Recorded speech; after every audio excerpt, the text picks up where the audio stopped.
Hey, has-beens. Day 23 of the journey is here. Recovery day. Easy 3 miles. Feeling good. Feeling pretty solid, actually. Wasn't all that sore getting up today. Like I mentioned yesterday, I did do quite a bit of walking yesterday. Unfortunately, the shoes that I were in weren't the best, so ended up getting some foot pain. I actually developed a hot spot on the outside of my left foot that needed some treatment last night, quite a bit of treatment. So I was good, and I woke up today with much less discomfort, and I actually didn't really have a problem running at all. About a year and a half ago, it was about a year and a half ago when it was sort of at the time, it was the end of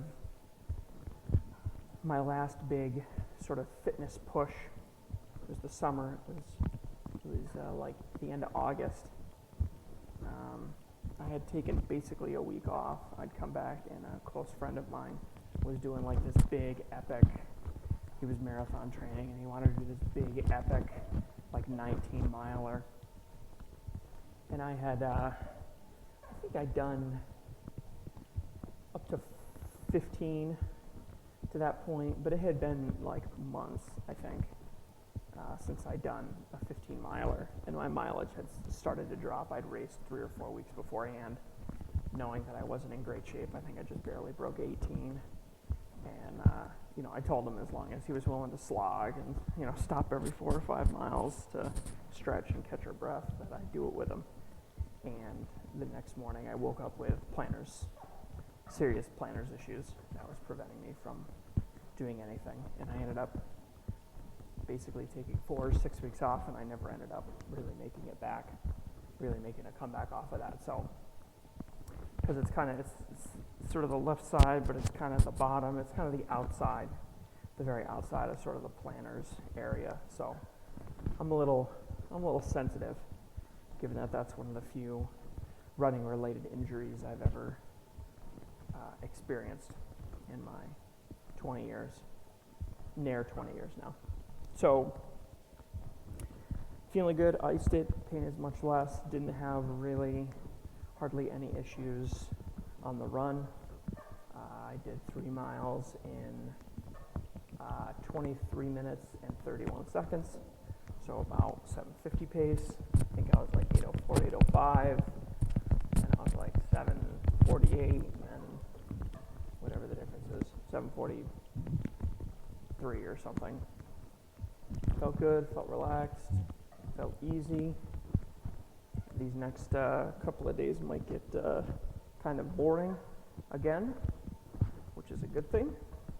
I did an easy 3 today, easy 3, and then back to my long run. And I got to think about what I want to do with a long run. I did a hilly one last week, so should I do the same thing? Should I do something different? I don't know.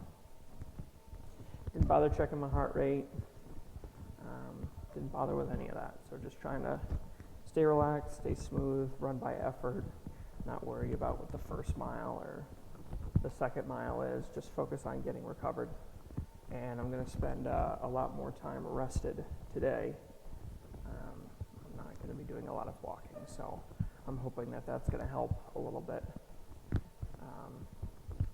Definitely feeling recovered. I had to go to bed a little early last night because I had gotten up extra early yesterday. I'd run a hard workout. I'd walked around. I'd been on my feet basically all afternoon for 5 hours probably, and so I was pretty tired.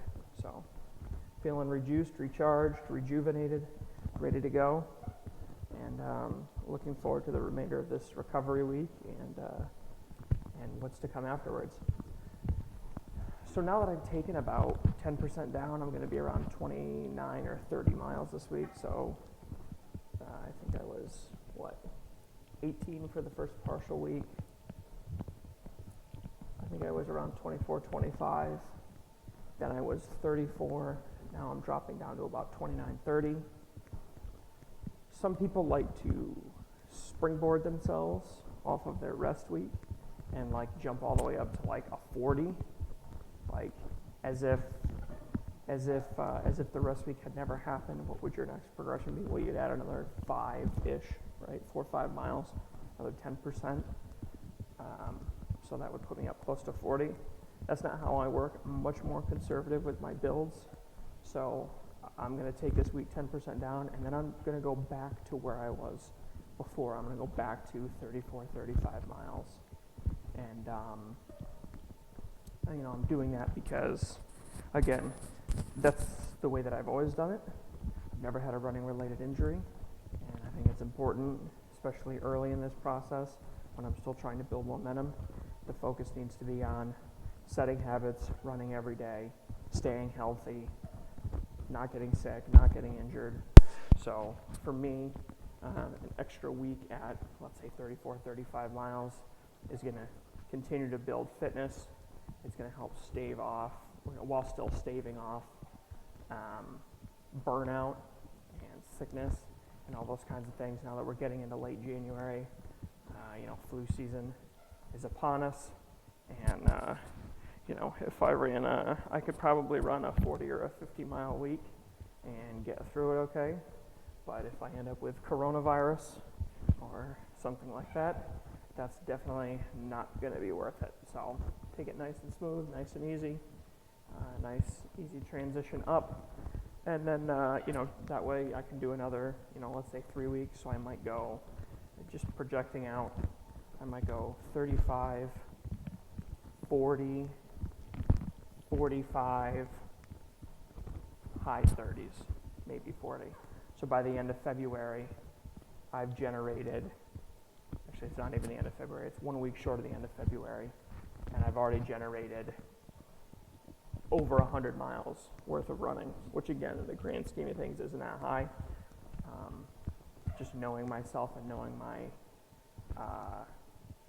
my past level of skill, I know that I'm going to have to get up close to that 100-mile marker at some point in the future if I'm going to build the kind of aerobic fitness that I'm going to need to achieve my goal. But that's a long way away when the weather is hopefully much better than it is right now. So either way, still looking forward to it. So wherever you are and whatever you're doing, I hope that your running is going very well. And we will see you tomorrow for another Easy 3.